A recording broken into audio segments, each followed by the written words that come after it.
opportunities, getting new revenue, new growth outside of the practice. Your website, search engine optimization, just like we did, to get patients that or owners that we would never see. Facebook, Twitter, wellness plans, and I'll talk about wellness plans in a minute.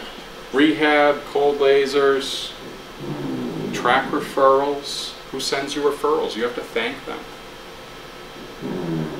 Uniforms and clothing. My daughter was on a sailing team, and other sailing teams from highly financed universities would essentially pay their students to wear their clothing 24 hours a day.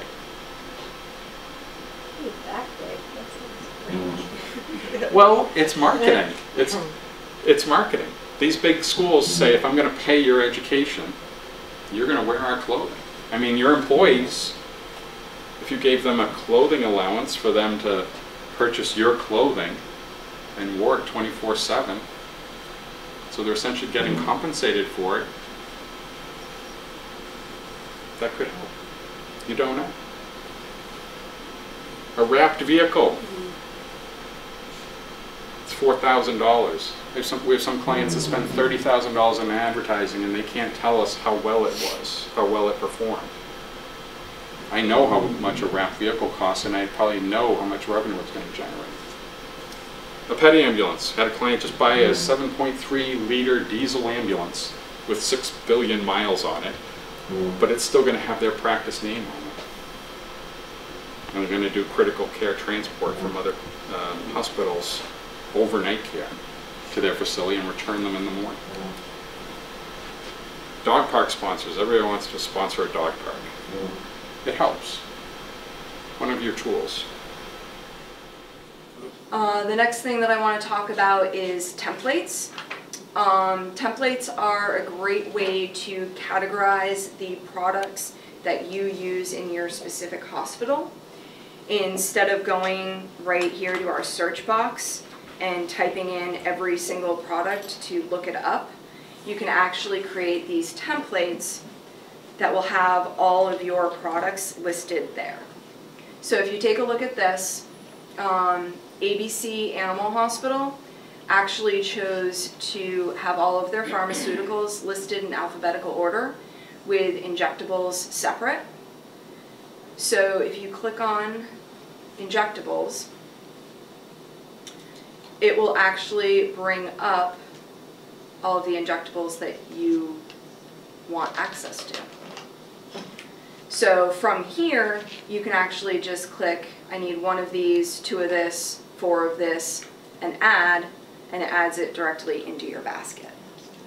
Yeah, it's very, very, helps with time. It's efficient. So another thing that's pretty neat about this, if you are looking for a specific product and you want a picture of it, you can actually click on the expanded version, maybe, and it'll give you pictures of everything. So there's no more questioning, is this what I really want to order? So that's nice. One thing about templates, just so you're aware, creating them can be a little time consuming. So we actually keep website specialists on staff who can not only come in and train your purchaser or inventory manager on utilizing how best to utilize our website, but they will actually create your templates for you. All right, so again, we like to consider ourselves experts. We're endorsed by the AVMA. Over the last 24 months, we've loaned over $30 million to veterinarians in New England alone. So we, like I said, there's the whole banking world out there, but our specialty is really the financing. We'd love you to use all the rest of the products, but that's not really our concern. We want to make sure that you get a loan that works for your business. Where we make a good partner, hospital transitions. There's a huge gap in the market between sellers who don't think they have anyone to sell to and buyers who don't think they can afford a practice. We offer conventional financing for associates looking to buy a hospital from a large practice. And we do, like we just helped a doctor in New Hampshire buy a $1.8 million hospital. We do large loans for individual buyers. So that's a void we think we fill well, that if you don't if your legacy isn't to go to BCA or they're not the best fit for selling your hospital, we can help finance an associate. So you can get, you know, if you're selling your practice for $1 million, maybe you can get 900,000 or the whole $1 million when you retire in cash from us, and they can pay us back instead of you taking on the risk. The other side is the capital reinvest. We're just printing money. If if we're reinvesting in hospitals, whether it's equipment, small renovations, we have a lot of, again, unique programs that are typically easier than the local bank process. If you're looking to buy some equipment, do some renovation, maybe some marketing, we can kind of lump it all into one loan and do it to the business. So it's much easier to do than taking out a real estate loan and a line of credit and taking a mortgage on your house and some of those different things. So it's a very clean loan program. We also help with all the typical stuff you'd expect as well, refinancing, commercial real estate, and things of that nature. But I'd say these are the two that were really, really different from the local bank. And so it's usually a program that's different from what you've heard. So that's enough about us. If you have questions or a certain scenario, certainly just let me know, and I'd be happy to talk about what we could do or how we might be able to help. And if I don't have an answer, hopefully I can point you in the direction of someone who will. But this is our mission, basically, is to organize, manage, and optimize the financial well-being of practice owners in order to achieve their goals and objectives. Where do you begin? What can we do for you to make your practice more efficient? And then how do you exit? How do you get out of this? Is it a long-term exit plan or is it a short-term exit plan? Do we have a disaster relief program? Most people don't. Before we start to address any of those issues, we always ask the veterinarians to answer 6 questions. What are your ultimate goals and objectives and why? What is your vision? What do you want to do with your practice? How do you want to expand that practice? Does your approach remain constant?